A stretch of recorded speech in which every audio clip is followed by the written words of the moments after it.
Hello, OT friends, and welcome to the Uncommon OT series. I'm Patricia Modis, and I'm your host, a Filipino-American, native New Yorker, current California transplant, bulldog mama, and an uncommon occupational therapist myself for the past 22 years. On this podcast, you'll hear me proudly feature the unique careers of occupational therapy practitioners working in non-traditional and role-emerging practice areas, settings where OT is uncommon. I invite you to receive a dose of OT inspiration, to learn, to think outside of the box, and to be energized and motivated to follow in these unconventional paths. Happy listening! Before we begin this episode, I want to highlight and extend a special thanks to our sponsors, TrueLearn and PicMonic. PicMonic is an excellent learning resource and study aid for occupational therapy and occupational therapy assistant students, whether you're studying for your classes or getting ready for the NBCOT exam. PicMonic is the only visual mnemonic learning tool that has been research proven to increase retention and help students ace their exams through the use of audio-visual learning and intelligence-based repetition algorithms to help with long-term retention while studying. How I wish I had a learning tool like this back when I was in OT school. Try it for yourself and sign up today using the link in the show notes or code TRANSITIONSOT to score a discount of 20% off your PicMonic membership. Happy studying! Today I'm super excited to introduce you to our guest of honor, Dr. Joy Dahl. Dr. Dahl is an uncommon occupational therapist in informatics. She launched her own consulting firm to support organizations to bridge healthcare and social care. Hello Better Healthcare, LLC. She is Associate Professor and Program Director of Health Informatics at Creighton University. Prior to launching Hello Better Healthcare, Dr. Dahl was the Vice President of Community Programs for CyncHealth. In this role, she supported cross-sector partnerships to build a social determinants of health ecosystem that includes community-based organizations, health information technology, 211, and healthcare organizations. She led the first EHR integration of healthcare and social care in the state of Nebraska. She is a passionate advocate for health equity, supporting programs like the Health and Dwelling, a Medical Respite for the Homeless, and the Greater Omaha Pathways Hub. Dr. Dahl is also author to the textbook Grant Writing and Program Development for Occupational Therapy Practitioners, Making the Connection, and over 50 book chapters or peer-reviewed journal publications. She is a sought-after podcaster and speaker, including the 2018 TEDx talk, Cultivating Collaboration in Healthcare, The Journey of an Accidental Expert. Dr. Dahl earned her Doctor of Occupational Therapy degree in 2003 from Creighton University. In May 2022, she completed a mini MBA from University of Arizona as a recipient of the Common Spirit Equity Impact Scholarship. So without further ado, I would like to present to you Dr. Joy Dahl. Welcome, Joy. Thank you so much for having me. It's so exciting to be here and an honor to be part of your podcast. Thank you so much for taking the time to be with us to share your wealth of OT information. But before we get to all of that, I'd love for you to share a little bit about yourself. Can you tell us about some of your few favorite occupations?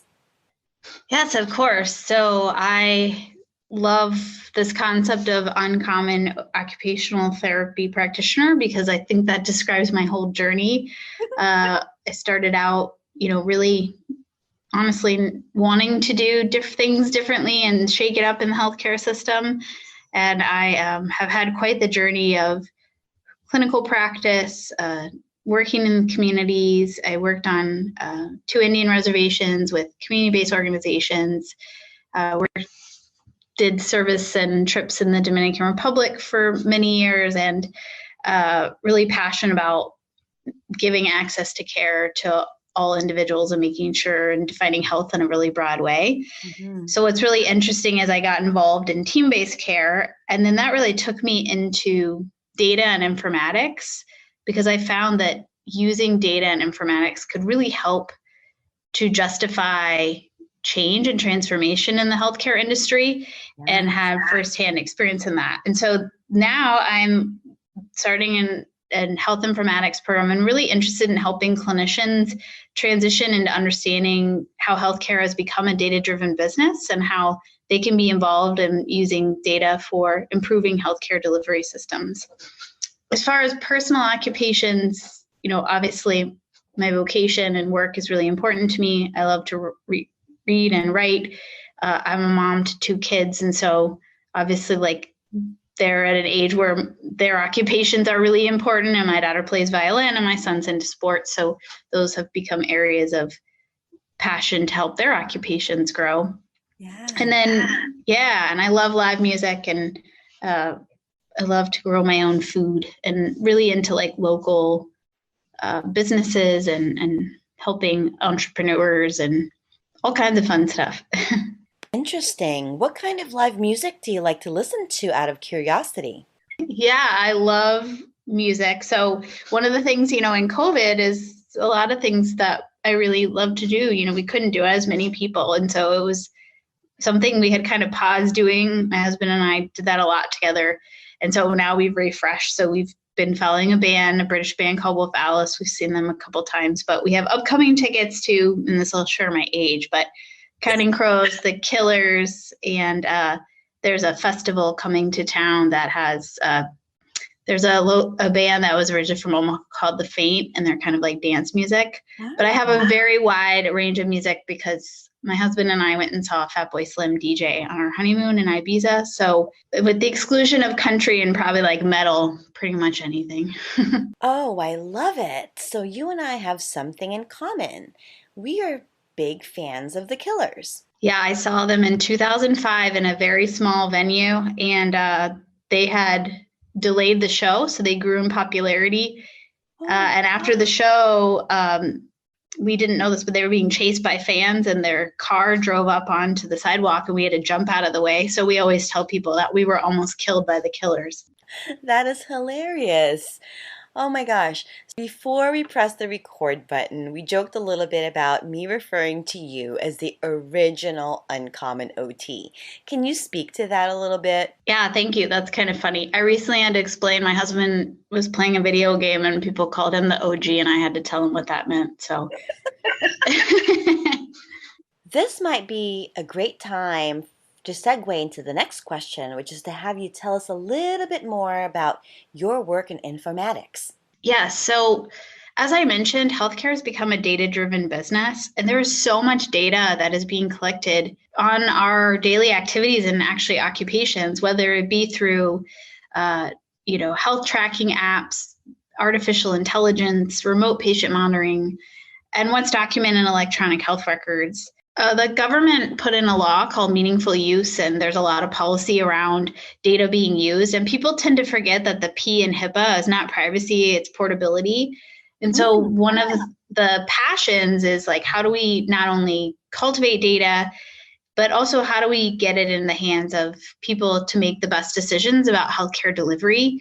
And so I've really seen firsthand the transformation that data can do. So I really want to help other practitioners do that. And in my consulting business, I've been able to really work with some organizations, both federal and local, that are really looking to build ecosystems around connecting healthcare and social care. Mm-hmm. And what's interesting is, data is a really important part of that picture. So for example, when people do a lot of studies on healthcare delivery, they use what's called claims data, which is data that they can get from payers of what, they supported, but claims data misses any kind of free care. And so there are a lot of data gaps around people who are vulnerable.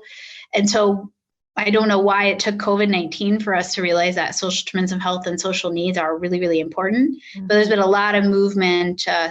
CMS, Medicare is now requiring and Joint Commission screening for social needs and connecting people. And there are amazing resources in our community that can help meet those social needs. So what's really beautiful is you're seeing kind of this connecting of different dots in the communities of health systems with organizations like United Way 211s, where there have been a helpline for resources, or community-based organizations to help people with housing or food or transportation needs. And what it does is allows those community organizations to do what they do best and connect them. And then there's really starting to be an effort to collect data around this to track. So for example, if a community-based organization runs out of resources, which happens, now we're having to be able to see that data so we can use like community investments from hospitals in a more data-driven approach. So there's just so much opportunity and so much in the data field that we could use to really make really informed decisions and really, again, transform the way we deliver care in lots of different ways.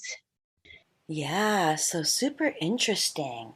So I guess one of my first questions is, as far as our work as OTs, and we're often in the position where we're collecting data, how do we bridge that with the work that you're currently doing?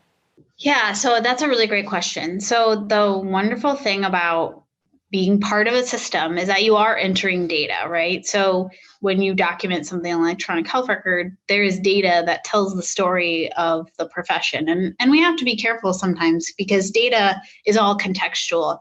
I was working with a clinic that wanted to remove occupational therapy from the service line, and I was really confused because I had heard really positive feedback from the physicians and the primary care providers around their occupational therapy experiences, but the data was showing that there were no referrals to occupational therapy.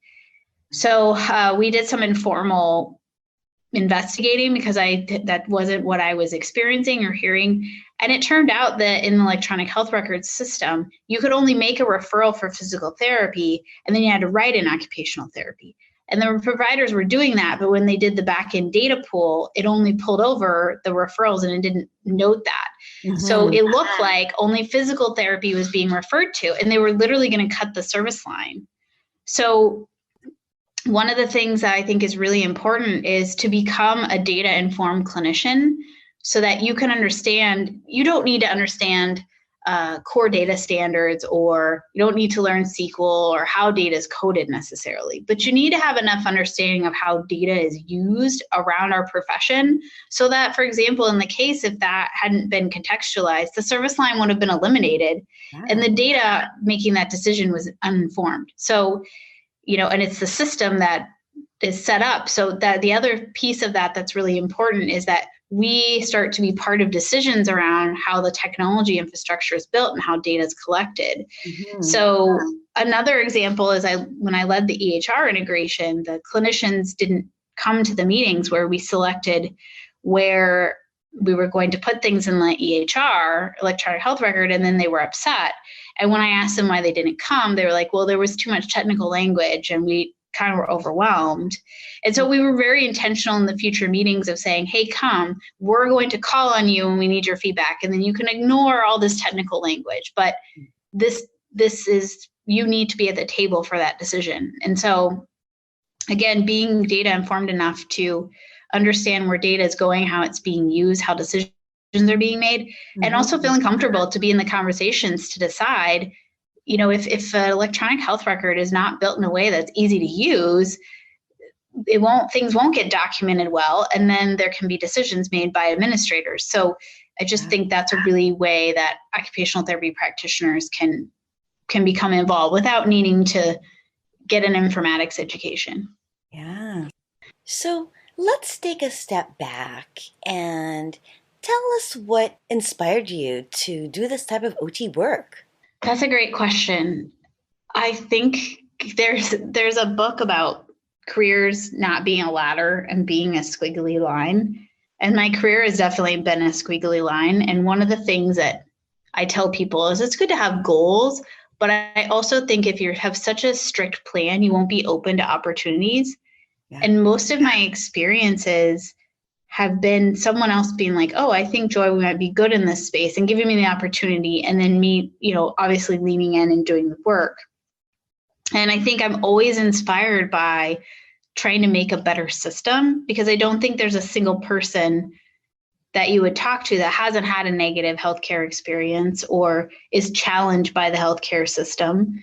And so I think trying to make it better in a small way, and for some people that's going to be how they interact with their patients and how they treat their patients. For me, it's about wanting to change the system. And, I was meeting with a president of a managed care organization yesterday, and one of the things he and I were talking about is using our power and privilege to be able to set up systems that allow people that are vulnerable to access care is really part of, what we're called to do. So I'd say that's where my inspiration comes from.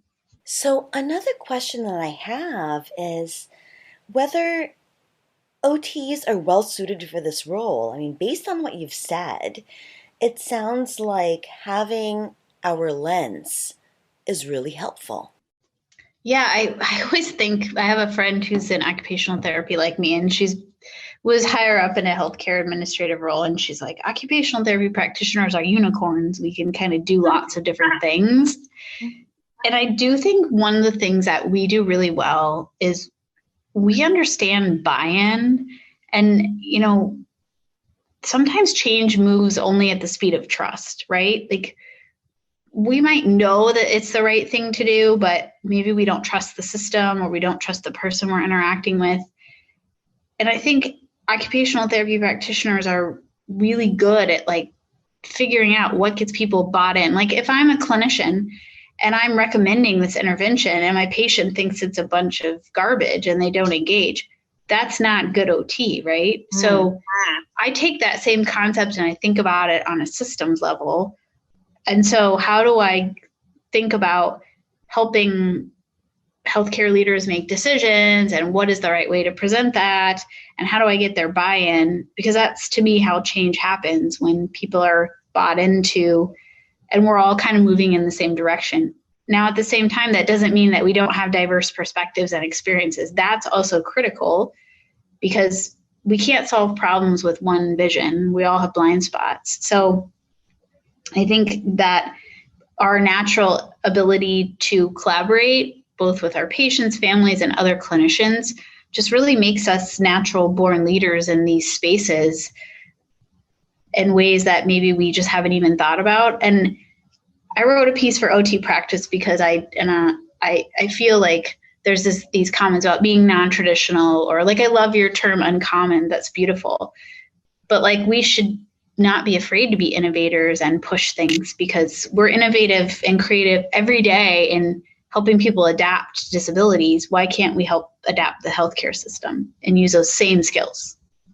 So enlightening. Thanks so much for that. I get it. I get buy-in, especially in the current work that I've been doing. I've never really looked at it from a systems perspective, from a data collection level, and how you're using the same OT skills in your work. Yeah, I think a lot of our skills as occupational therapy practitioners can be applied to populations, and it's in the OTPF, right? But I think going in, and I don't really see it as any different. I mean, I don't know if that's just ingrained in me as a clinician, but just I feel like I'm always in OT. I can't turn it off. And even though I might not be doing direct patient care, my OT skills come in handy every day. Yeah. So can you connect the dots for us a little bit and share with us how you got from OT school all the way to informatics? Things we did when we were starting the clinic that I got to work with, it was built from the ground up, is that we knew we needed to evaluate and study what we were doing. And so we, had metrics from the electronic health record, and it was amazingly successful. We did a cost avoidance of $4.2 million on 276 people in one year, and we gave the medal to everybody. We just only studied a small cohort. So we projected we did a lot more impact, and we cut emergency department and hospitalizations and impacted hemoglobin A1C. And we were thrilled, and we actually studied this with a different cohort, and we did a sustainability of that same original pilot over time, and all the metrics stayed. And when we thought, this is amazing, we should do this everywhere, this is fantastic. And when we presented it to the administration of the health system, their comment directly to us was, well, you cut our bottom line. You cut services where we have revenue. So obviously, like, our team was kind of devastated and really disappointed that was their reaction, but it also gave us opportunity. So we looked at, okay, we believe in this. There's got to be a way to kind of help our administration understand. And so we had looked at values-based payments, and we pitched to the healthcare system to move to that the clinic was ready for a values-based payment. And it was the first clinic in the state to move to values-based payment contracting. And so I became really just enamored with this concept that data could help change healthcare delivery and how to do that. So then I found out that we had a statewide health information exchange. So health information exchanges are they're typically regional or statewide, and they're an infrastructure where data from electronic health records is extracted, matched using what's called a patient matching index,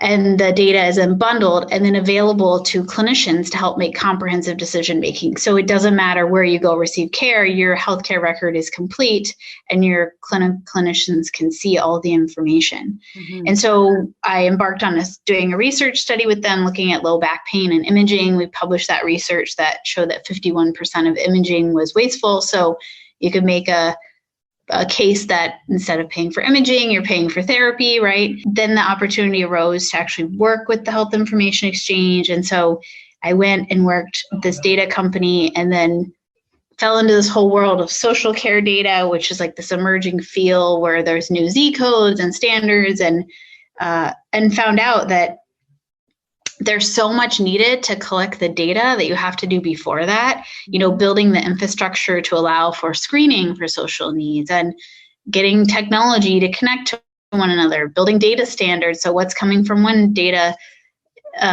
platform matches with another when we bring it. And data exists in all these different places. So we spent also a lot of time thinking about data literacy and how do we help clinicians and community-based organizations understand how to use their data for good and to improve their way they deliver care and the way they deliver services. And so it just opened my eyes up to all these opportunities. And then I think there are really organizations that I found in this work that are really passionate about tying all this together. And so that's, again, where the consulting business comes around helping people think through all the pieces and how they integrate them into a model that can work and then how do we reimburse, these care models in the community where there's navigators or there's hubs, and how do we connect payers to some of the community work? And there's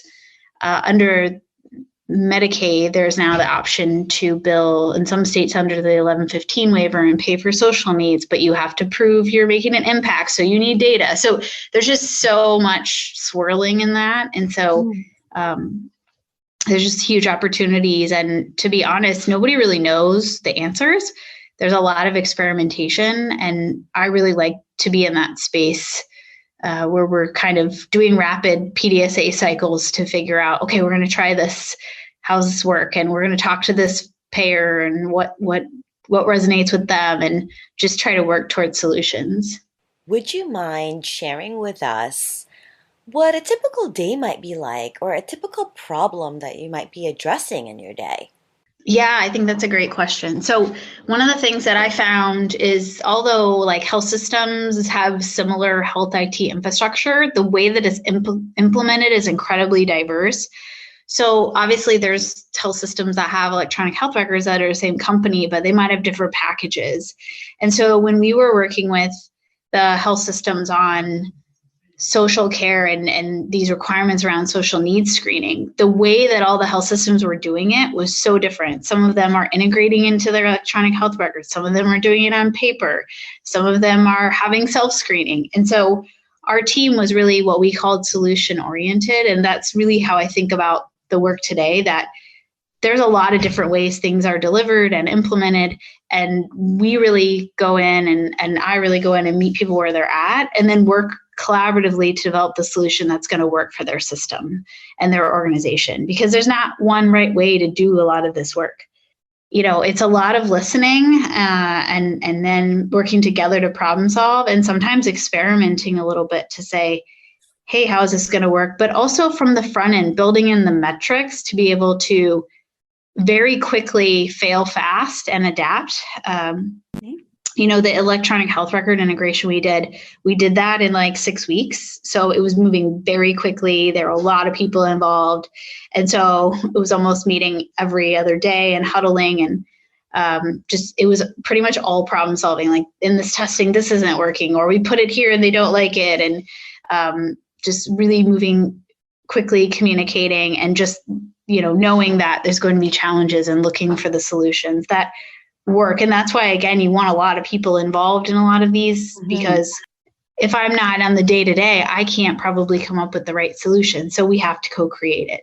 Yeah. So I heard so many OT skills in what you just mentioned. You talked about collaborating, adapting, meeting individuals where they're at. Who else do you look to for support in your work? Yeah, so that's a great question. It really depends on the project. When it's in social care, it's really, I was working very closely with United Way 211.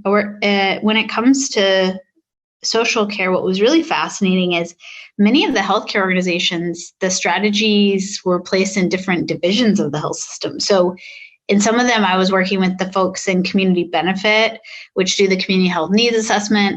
In some organizations, I was working with the care coordination, care management, social work team. Some hospitals, they were rural. They might only have one person that does social care.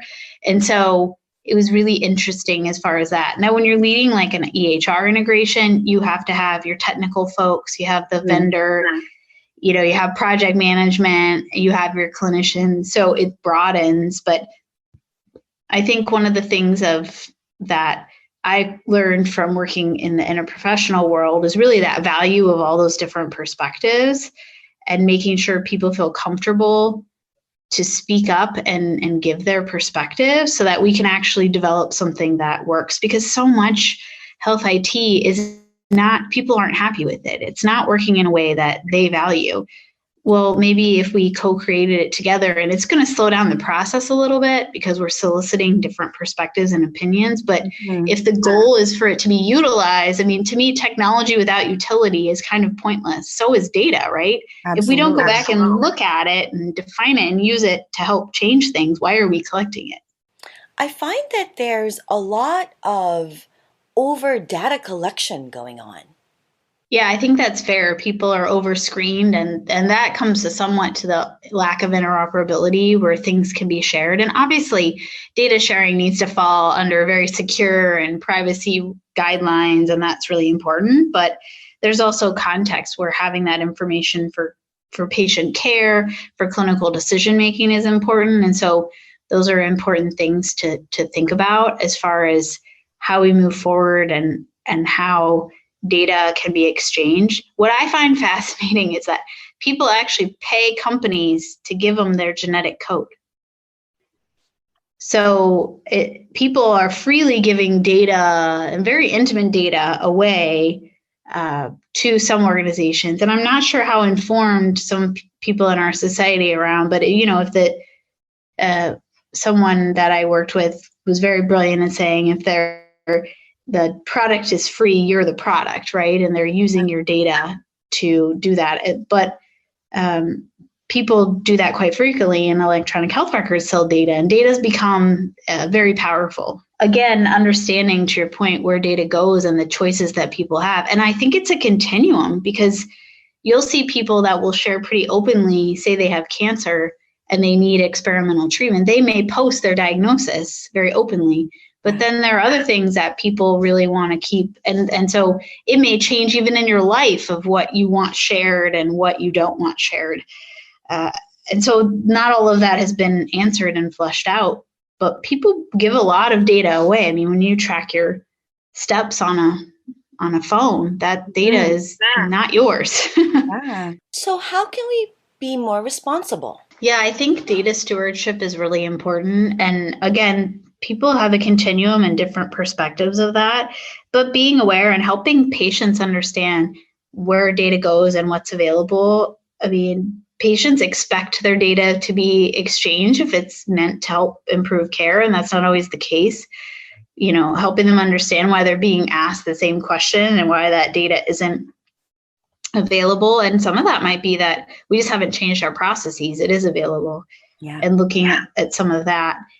And, it's fascinating to me that I track my exercise, and I'm still reporting that verbally to my provider instead of the data is actually there. So it's kind of interesting to think about those things. And I think when it will come to artificial intelligence, there's some fascinating things. I mean, we're already controlled by AI, as you alluded to, but the reality is, how can we use that to look at daily occupations? I know a friend who owns a health startup company, and she has done some really fascinating work around tracking and sensors in the home. And, for example, when someone starts having more bathroom trips and they're an older adult, we can intervene early in those patterns, and AI can check and say, okay, does this person getting a UTI, right? Mm-hmm. And obviously, with UTIs, if they cause confusion, they cause unnecessary visits, then everyone thinks mom's got dementia,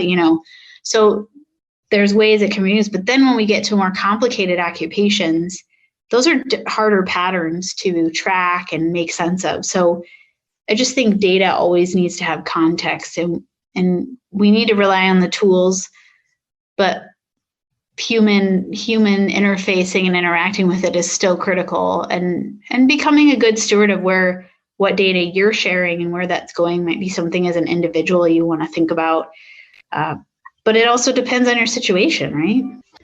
Would you mind sharing with us anything you can about money matters? Yeah, that's a great question. So I think this is not a strength for me, nor a strength for many occupational therapists. So I'll speak very vulnerably in that place.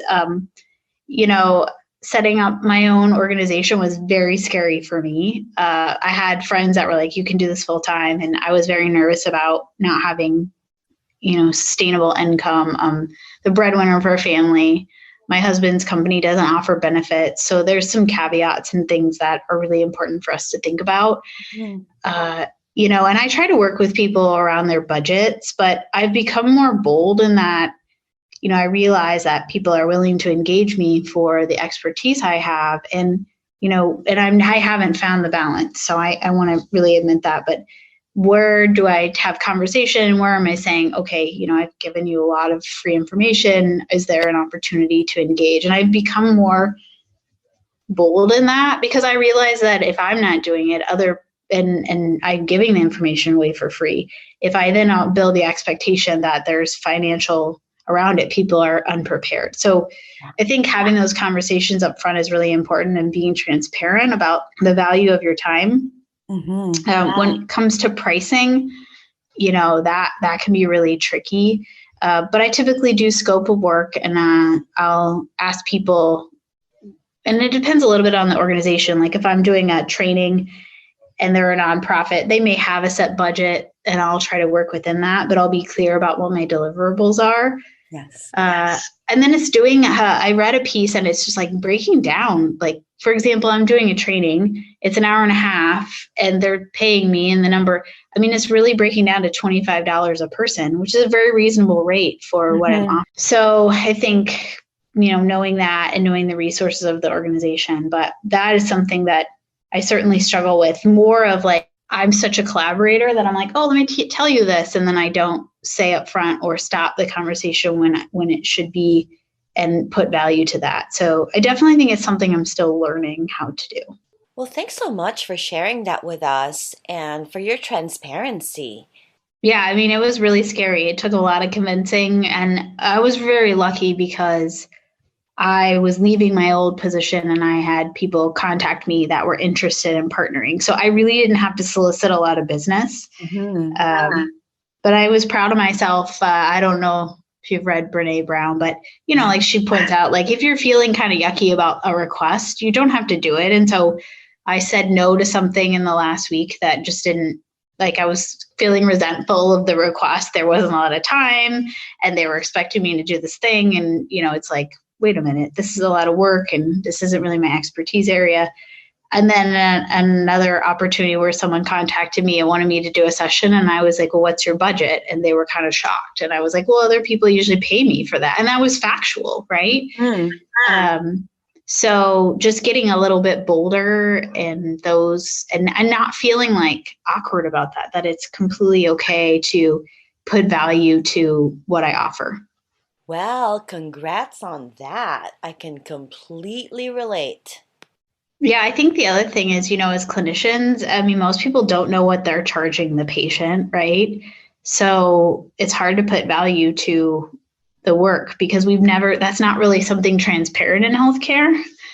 So then to come out and be like here, and, I'm working with organizations, but, and I think the other thing is always negotiating, never take the first offer usually.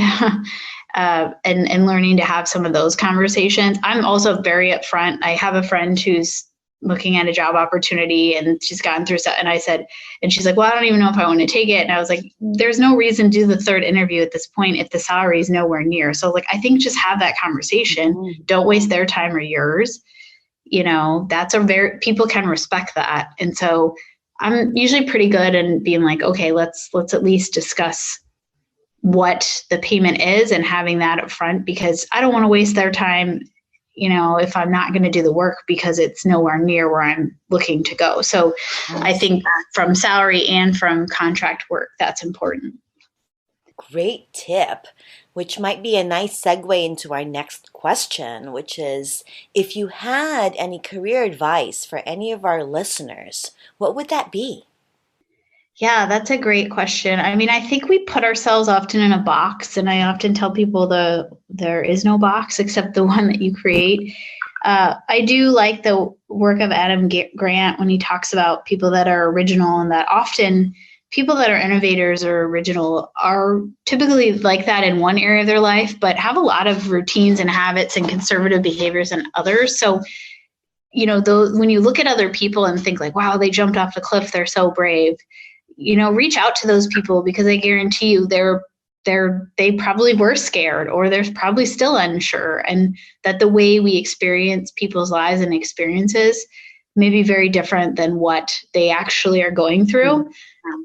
And so they may not be any smarter or bolder than you are, but they've just taken the leap maybe because of the cards they've been dealt in life. And so when you have those people, reach out, ask them the questions, don't be afraid. And when people reach out to me, a lot of times I feel like I'm just giving them permission to do the thing they already know they want to do.